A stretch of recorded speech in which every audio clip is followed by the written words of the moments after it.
Hey guys, here with another episode of Trainer Confidential with Donnie again. I got my wife Jackie here too. She's sitting in. How you doing today, Donnie?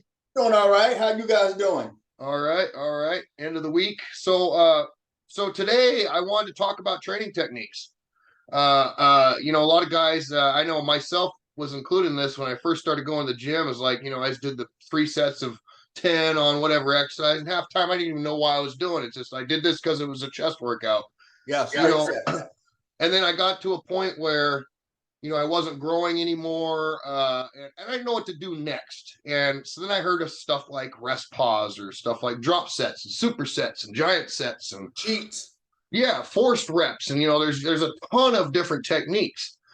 So I kind of wanted to dive into that for everybody to kind of understand when's a good time to use it, history about it, and its use in bodybuilding. So Let's start with the history first because okay, this was my firsthand knowledge of it. I was told the history of it back in the early 70s, and when I was starting to learn a little bit more about training principles. And basically what they're saying is you're probably going back to like the 20s and even the 30s, 30s, 20s. And, basically you didn't have like gyms where you have today. You basically people, you either had strong men or you had bodybuilders or you had some Olympic weightlifters, and they were like, they would go to like dungeon type settings and or they'd be in their garage, or some place like that. A lot of training out of the garage, and so you got limited resources. mm-hmm. And you start out with, you got some limited amounts of weights, and when you start, that's fine and dandy, but of course in a couple of months your body's going to adapt to that. And so what do you do after that? Your body's adapted. Clearly, this, what you have is not enough. And if you're somewhere like out in Iowa someplace, on some farm or something like that, well, they would, or in some city or something like that, then you just can't go and get more weights. Sure, So you got to come up with ways to quantify, the loads that you have, you sure, know, sure. the resources that you have to take yourself to the next level. Like,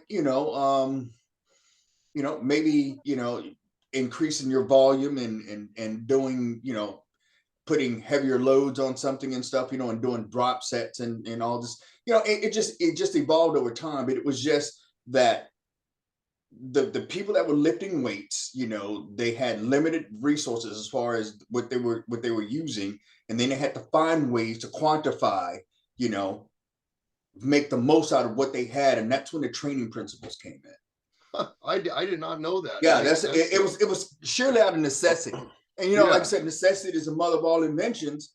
And like I said, you got some concrete barbell set, you got some podunk, barbell set, and you outgrow it. You got to find ways to make what you have work for you, and there you Sure. have it.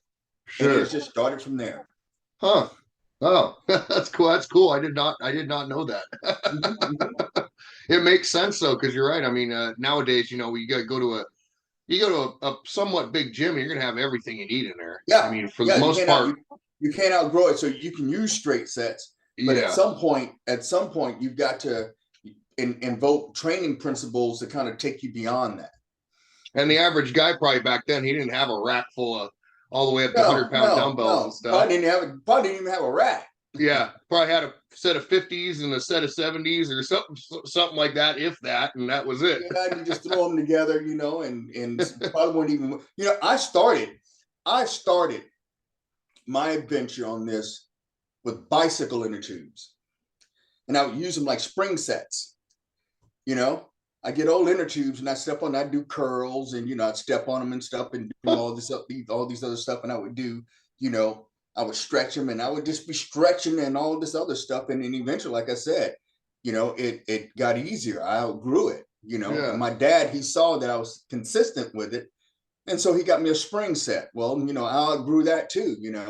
So but that's basically what happened. How this whole thing started, way back, in the early 19th century, maybe even before then. Hmm. You're training and you got to find ways to make the most of what you have. And Hmm. so, yeah, you got to be creative with it. So why nowadays do we use stuff like that? For the same reason. Same Because reason. Yeah. Okay. straight sets, straight sets will take you only so far. And the thing about it is this, and you know as well as I do, the fundamentals of this whole thing is just to stress the muscles, okay? And the muscles adapt. You know, when the muscles adapt, you know, then you add a little bit more stress, and then it adapts, and you add a little bit more stress. But the thing about it is this: if your dumbbells only go up to 50s, you know, then you got to find some other way to do it. You Sure, know, sure, you got to sure. find some other way to do it. And then the thing about it is this: if you have all the resources, you know, and you feel like you've reached a plateau, you know, you've got to do something, you know, without putting too much stress on the joints Hmm. to quantify, you know, what you need to do in order to move forward. So, you Hmm. know, that's where you get other principles that come in. Now, back in the day, we didn't, you know, you didn't have the internet. You had muscle magazines, but that was about it. So, I mean, and you know, like you might find a group of guys that lift weights, but you know, they're few and far between back then, right? I mean, how did the word get around on the different techniques that you can use? I mean, that's, you know, I mean, but the thing about it is this, you know, you still had contests back then, Yeah. you know, and guys, the guys would get together and they would share stuff. You know, Okay. you had like little meccas, places people would go, you know, to share ideas and stuff. And you did have, I mean, believe it or not, Eugene Sandow, he had courses that he sent out, you know. Oh, Yeah, he had mailing courses that he sent out, you know, on okay. his training methods and stuff, you know. So I mean, you know, Eugene Sandow, there were a few others. You've seen them in my gym, some in the Hmm. bathroom, you know, some of Yeah. those old figures that Yep. we have and stuff. Yeah. Yep. So they shared their principles with folks and stuff. You know, it was a pretty small community back then. It wasn't Yeah. nearly as big as it is now, you know, but it was Sure. a small community, and they shared their information and stuff. So So, a friend of mine, he told me he's an older guy, and he said back in the day you get the wider magazines, and there was a Leader, phone yeah. number on the back, and he would say he'd be on this phone number all the time on the wider magazines asking questions. Do you remember a phone number back there? No, yeah, no, not really. But the thing about it is this: like you've seen them before. You've seen those courses. They're like memorabilia now in my Mhm. gym. Those old bodybuilders, you Yeah, know, yeah, yeah. yeah. You say those are the courses that I started out with. Really? Yeah, Okay. yeah. That's it. Those are the courses that I started out with. You would Nice. get a comic book, and you would send. I think it was like a couple of bucks, you know, and you get this booklet, you know, on all these exercises and stuff like that. Weeder, he really, you know, brought it forward and stuff. Joe Uh-huh. Weeder and Dan Lurie, you know. So yeah, That's yeah. So we had awesome. that back then. But I tell you, I picked up most of mine, yes, because I started in '71 from the Muscle magazine. They were really good at laying out the various training principles. You Okay. know, I Okay. started out with doing cheats and force reps. That was the main thing right there. And, you know, you almost always had to have a partner and stuff to do cheats. You know, Yeah. I mean force reps, not so much cheats, but force reps. You know, I think force reps and cheats were the first thing that I was introduced to. Yes. Yeah. Oh, so forced reps. If you guys don't know, that's basically where you got somebody spotting you, and he's letting you get up. You know, that last couple reps, and he's giving you just enough to get it up. Uh, so on a forced rep, obviously, this is only training to failure when it comes to that. You know. But yeah, and well, the force rep it comes in after you reach failure. Yeah. Yeah. Yeah. You're You right. know, Yeah. Yeah. you got to get the failure first. You know, you Hmm. get the failure first, and then you're being assisted. You know, Sure. so yeah. So you know, another thing you see a lot of young guys in there, and they have their partners, you know, giving them forced reps throughout all of their Mm-hmm, reps. You know, hey, I'm gonna push 315, and the guy, you know, he's lifting up most of the weight for the guy, mm-hmm. and I see that a lot, and which is completely wrong. This is not what you should do. And I think that's why I wanted to make a difference between forced reps and how to use them properly, you know. And it's for to going to failure. It's not for helping you get 5 reps of a weight you can't even do 5 reps on yourself Right. anyway. So the concept is when you're doing a set, you're on a collision course with failure. Okay. Mm, You know, and so now let's just say our given rep range is going to be 10. Okay. and let's say we reach failure at about 6, okay, but you still want to get to 10. Yeah. So you got some options that you can do, okay. Mm. The first option is just to quit. Well, we're not going to do that, you know. Yeah. So we got some other options here. Another option you have is you can have somebody assist you, okay, to get to the 10. You know, that's of course is the force reps. The second thing you can do is you can cheat it up on the upside and then do negatives on the downside. You know, you can do negative reps, you know, because your positive is done. You can have somebody help you get it up and then just go negative the rest of the way. You can reduce the loads, you know, and keep going, you know, drop sets. You can rest for like a few seconds and keep going, rest pauses, you know, and so there are just a number of ways you can do that. Yeah. Yeah, which is awesome. And I think the reason I wanted this video for you guys is to think outside of the box in a sense on, you know, how can I make my workout the best as possible, because you know we only have limited time. And I don't care who you are, we have limited time, especially to build muscle. So we want to do it as best as we can at the first time. So thinking outside the box with all these concepts that we're talking about, I think is really important. Especially if you're by yourself. I mean, you can't, obviously you're not gonna be able to do force rep if you're by yourself, but you can rest pause and stuff like that. Yeah. So let's talk about all the different techniques. I mean, we got rest pause, which you guys know what that is. We talk about rest pause all the time. It's me and Donnie train. Drop sets. We also do drop sets. They go right with each other. Sets, yes. We got negatives. Let's talk about negatives for a second, because I love negatives. Negatives, and like you said, it's going to be at the tail end of your reps of the exercise that you're doing, and that's just where you're holding. If you're doing curls, you're just holding the weight as long as you can, letting it go down slowly. Right. So it's just the opposite of a pull, basically. So you have two types of contractions. You have concentric, okay, where you're actually contracting and bringing something up, let's say with a curl, and you got eccentric, which is the elongation of the muscle, okay? Now, it has long been said right now, I mean, it's long been said that the most beneficial part of it is on the eccentric, okay? Yes. You know, and so what I try to get my clients to understand is that when they're doing their reps, you know, don't necessarily have to go super slow on the downside, but it should at the minimum be the same speed coming and going. The same speed going down is the same as it is the speed going up. Now, if you want to get more benefit from the eccentric, then you would slow it down. The slower you make that eccentric, the more beneficial it is, you know. Now, when it comes to the muscle fibers during that process, I mean, as you're doing your curls and you're up there and you know you ain't got much left in the tank and you start doing negatives, you're literally pulling out all those fibers and using all those fibers that you couldn't really get to doing positives, right? I mean, you're trying to get every fiber you can out of that muscle. Yeah, and it may not necessarily add on to the fibers you're recruiting because they're probably already shot, but it's actually just taking all those fibers even further past what you would have done. Okay, you know, at the point where you would have just put it down and that would have been the end of it, you're still going, you know, but you're not doing it from concentric, you're doing it more eccentric.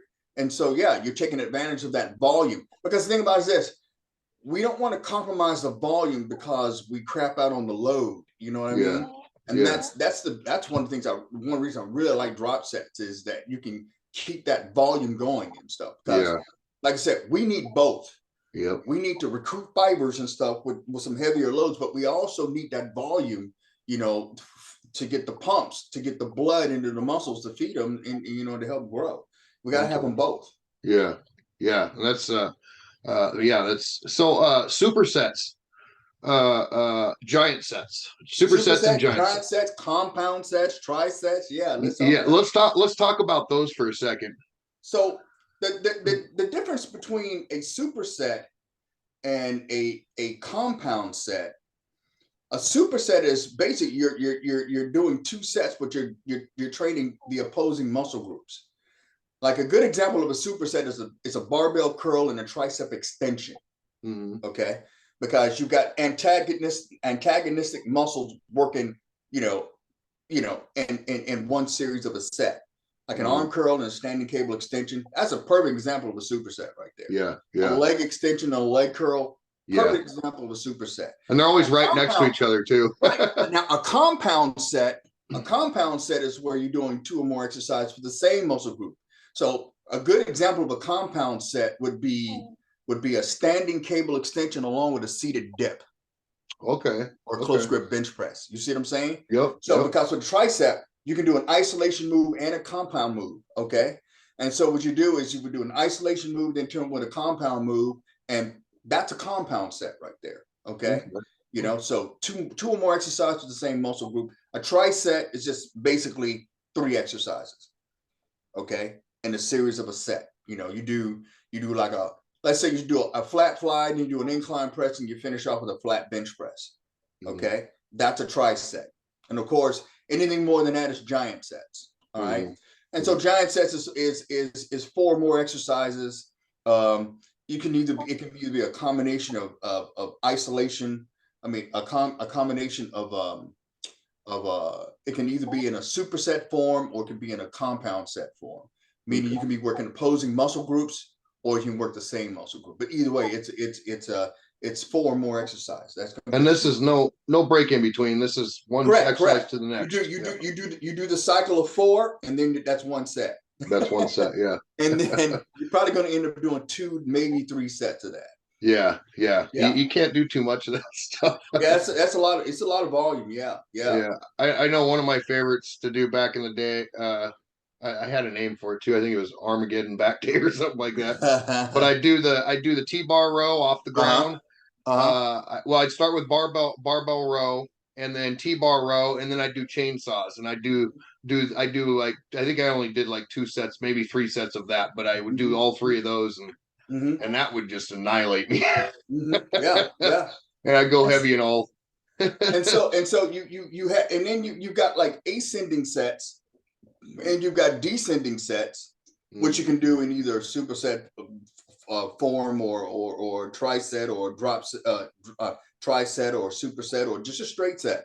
But basically ascending set is where you're doing multiple sets and you're starting low, you know, and you're just gradually increasing, you know, pyramiding up loads per set. Let's say you're doing multiple sets, maybe 3 sets or so. Start with a light load, then you go to a heavier load, and then you go to your heaviest load. And a lot of that depends on the person. Some people are cold starters, you know, and they have to do it that way. And you know, the more sets they do, just the stronger they get. I am just the opposite. Same here. I must have been a crocodile in the former life, to where, you know, they're just very anaerobic. They get that one burst of energy, and that's it. They're done. You know, so I have to start where my energy level is at its highest, you know, and then as I start losing energy, I can't move that weight anymore. That's when I pull that weight and I just keep going that way. I'm the same way. Remember, we were talking about this the other day about that. Yeah. So we're descenders, you know. Yeah. And this is all stuff that you guys want to play around with. You're going to find your niche, you know. I know you told me one time, you know, I'm going to take how you taught me how to train, you know, and all these different training methods, and I'm going to have my own method, you know, in the end, just like you did, you know. So it's just bits and pieces of different things you pick up. Everybody's trainings, you know, it's kind of uniquely different from them. They just pick up stuff along the way. I'm working with this guy now.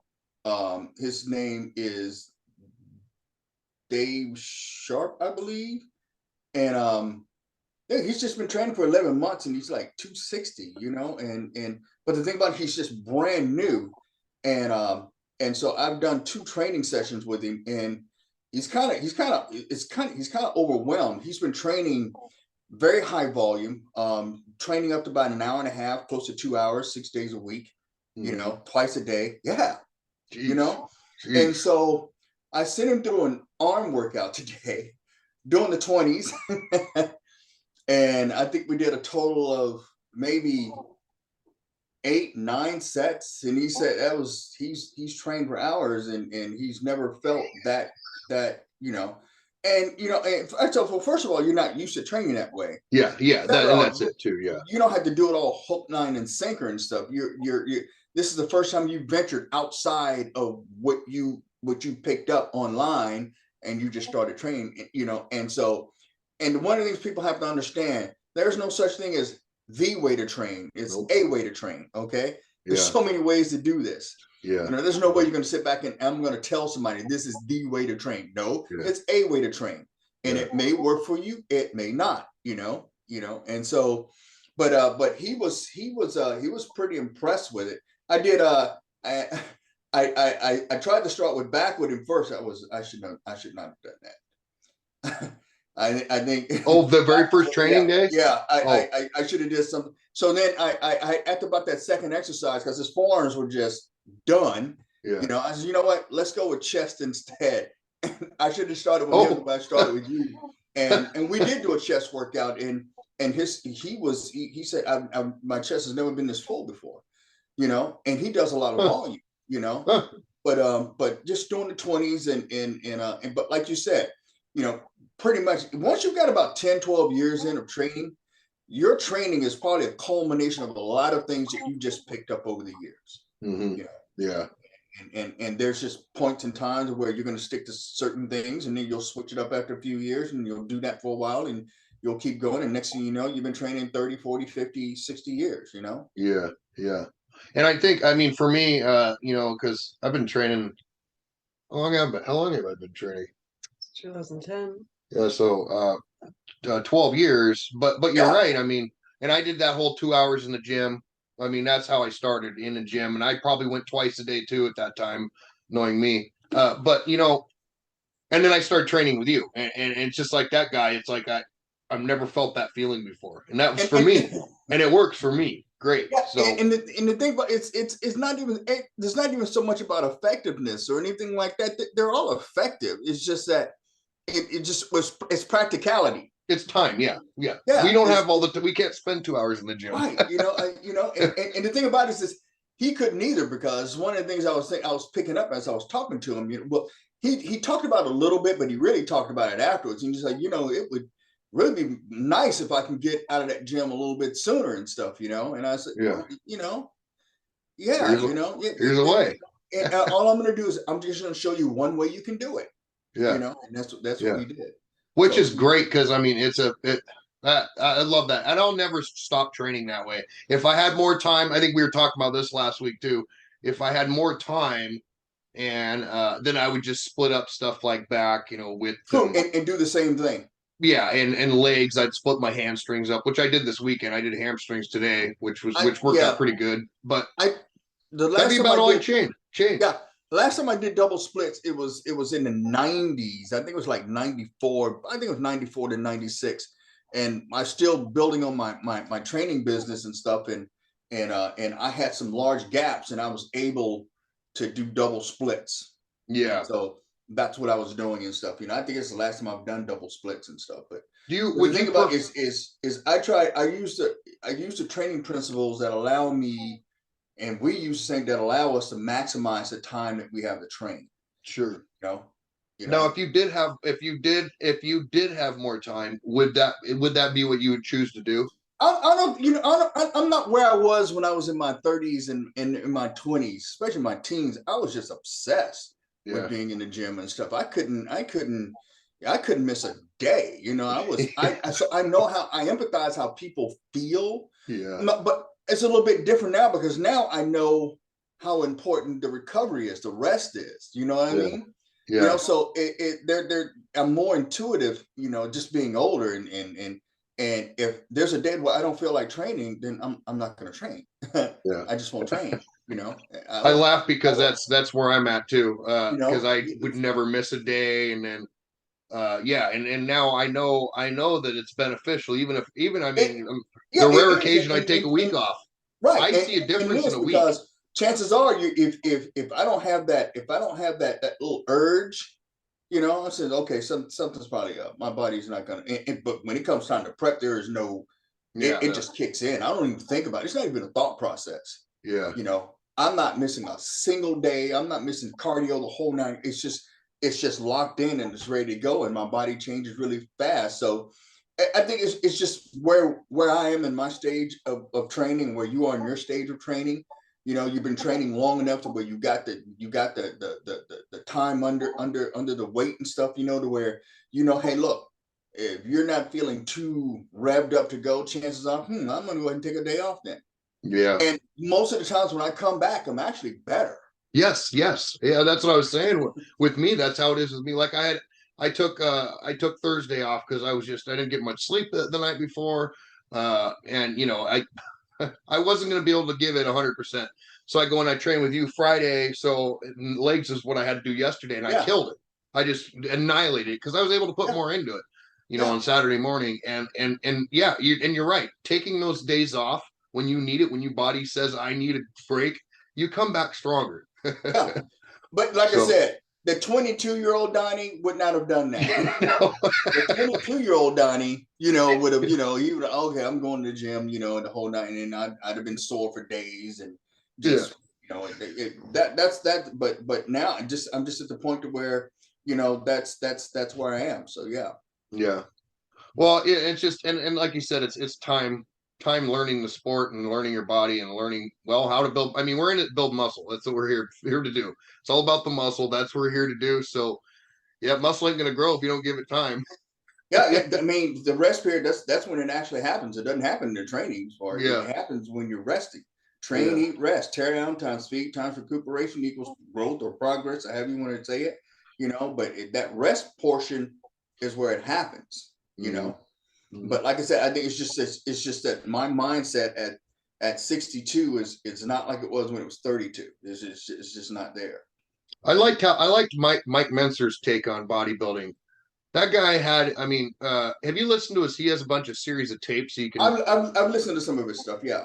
Man, that guy, his concept of bodybuilding, it goes beyond just, it's just brilliant when you listen to it. If you guys haven't heard him, he's on YouTube, he's not here anymore, obviously, but you can listen to him talk on YouTube, and it's just interviews and stuff, and just his concept. And that's the reason I say that is because of what you're saying, Donnie, about the recovery time, is he looked at it as, he just looked at it a little different than 22-year-old Donnie or me 10 years ago, Well, actually, I adhere to, and the thing about it is when I was reading his articles in Muscle and Fitness, like I said, I'm like in the ninth grade, 8th, 9th grade, and he was a med student at the time, and so that's one thing we kind of connected and stuff, we were both students and stuff, and he's like, well, I've got other things I need to do, and I need to get in and get out. As much as I like the volume training and being in that dreamland,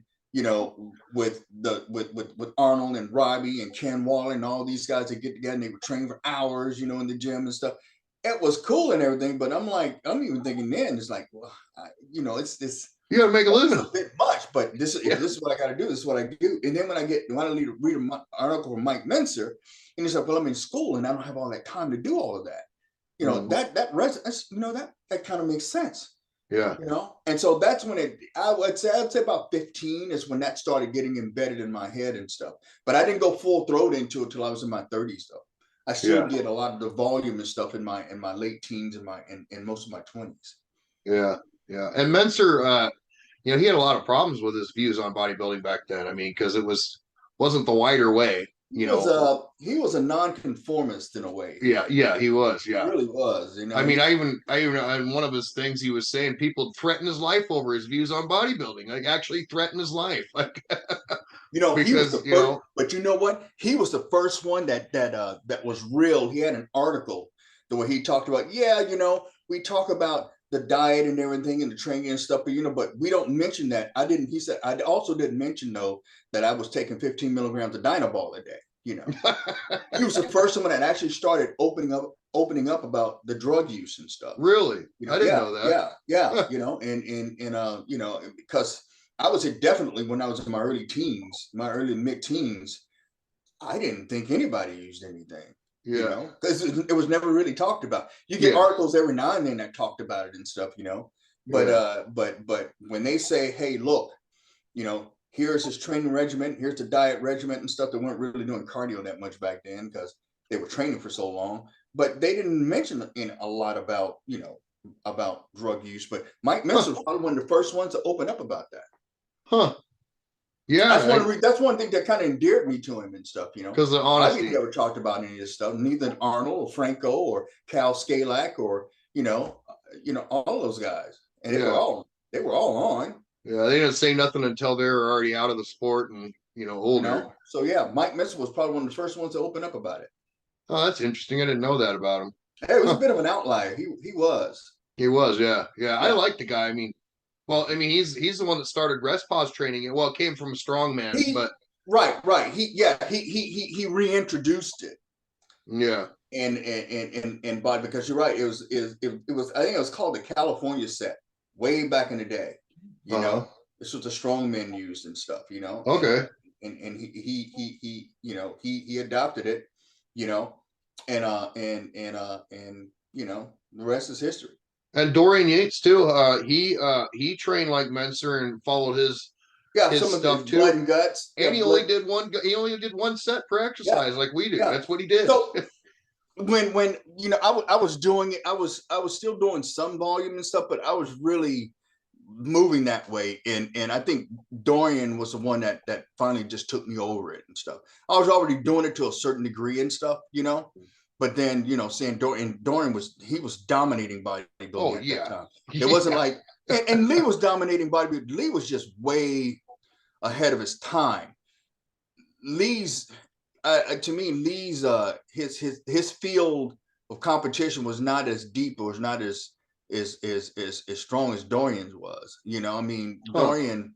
I mean, it wasn't uncommon for Dorian to be on the stage with like 6 or 7 Hall of Famers. You know what I mean? Yeah, These guys, yeah, they were pretty. And Flex was just getting in it, going really good and stuff. And Sean, hadn't quite. Sean was about reaching his stride a little bit towards the yeah. end. So because he was on Dorian's tail a couple of times. You're I right. mean, Yeah, but Lee was just so far ahead of everybody in his group. You yeah, know, he was. He was a big volume guy. He talked a lot about a lot of the training principles. He did a lot of peak contractions. hmm I know he was really big into peak contractions mm and stuff like that. So, Okay. that's basically just it. And peak contraction works better on certain exercise than others. Leg extensions is perfect with leg extensions. It's perfect with arm curls. I mean, where you actually squeeze at the top, you can literally flex at the top. Oh, okay. That's okay. Yeah, Okay, peak that's a peak contraction is what that's contraction. called. Yeah, that's peak contraction. Okay. Yeah. And Okay. you've got Yeah. continuous tension. They call Yeah. it time under tension now, but back then it was called continuous tension. That's where you're doing the difference between continuous tension and partials is with continuous tension. It's more you're dealing with a pretty much a lighter weight. You know hmm what I mean? You've already burned out to where you can't do full ranges anymore. But the thing about it is that you want to keep going, so you'll just go partial reps, and just keep going to get that volume in. Whereas okay, partials is designed to actually lift heavier loads. So you're not doing the full range, but you're doing your partial range just so you can handle some heavier weight. Yeah. That's Yeah. all. Yeah. Yeah. They all have their place, and they all have their place in the sport. That's why the sports. I love it so much. Is so many different things you can do, and your own styles and other. I mean, it's endless. It's a lifetime event. It's a Yep. That's lifetime why I say deal that you're getting into. I mean, you're never gonna master it. You're right. always gonna be chasing it. There is not a way to train, only the way to, there's not the way to Yeah. train. There's a way to train. However, you still must have that same basic principle. Yeah. Overload the muscles, let the muscle adapt. When the muscle adapts, put a little bit more stress on it. The body adapts, stress it a little bit more. The body adapts, stress it a little bit. And that's all it is. Yeah. Yeah. Intensity, consistency, and time. That's all it is. That's all it is. Yeah. Yeah. Mhm. I know those 3 words. I'll never forget those. You preached me that so many times, and I tell people that the same thing too. When are my arms going to get bigger? And that's what I tell them. Exactly what you said. Yeah, you got to give it time. Yeah. And the thing, It is. the thing about is that's something I think with these training principles and people they have to start. Not yes, muscle confusion. It has its place and stuff, but sometimes when you're doing these training principles, you got to give them time to work. I mean, you can't switch it up too often. You got to give it a little bit of time and stuff. I mean, So I'm glad you said that. We only got a couple minutes left, but yeah. how long? Like, I mean, if you're training a certain style, how long should you give it to see results? or You know, to know whether. some of it's, you know, it's a lot of it's just based on personal preference. Yeah. You know, I mean, I've been training. I haven't always trained 5 days a week, one muscle group per day. Mhm. You know, there were times where, you know, I would do, you know, the conventional way, 3 days a week, the whole 9 yards, you know, or I would just do, I've done burns, I've done all kinds of things, all kinds of different principles and stuff, simply because I just changed my flavor. Yeah. But, you know, I've just realized that there's some things that I do that are just, they've always worked for me and stuff, you know, and I'm never going to really take them out, you know. Yeah. I'm If not. it ain't broke, don't fix it. You know, and so that's gonna depend. It just really depends on the individual. It's an individual thing, you know. But I still think that you have to give a training principal time to work. I'm thinking, me personally speaking, out the top, about 12 weeks. 12 weeks, okay. You know, give it about 12 weeks just to see how, and then, you know, hey, go to something else if you want to go to something else. But I've been training now for 10, 12 years now. Yeah. Yeah.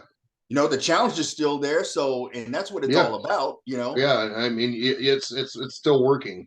And I like doing it. That's the main, Yeah. I like doing it, you know. Yeah. Yeah. That's the biggest thing about it.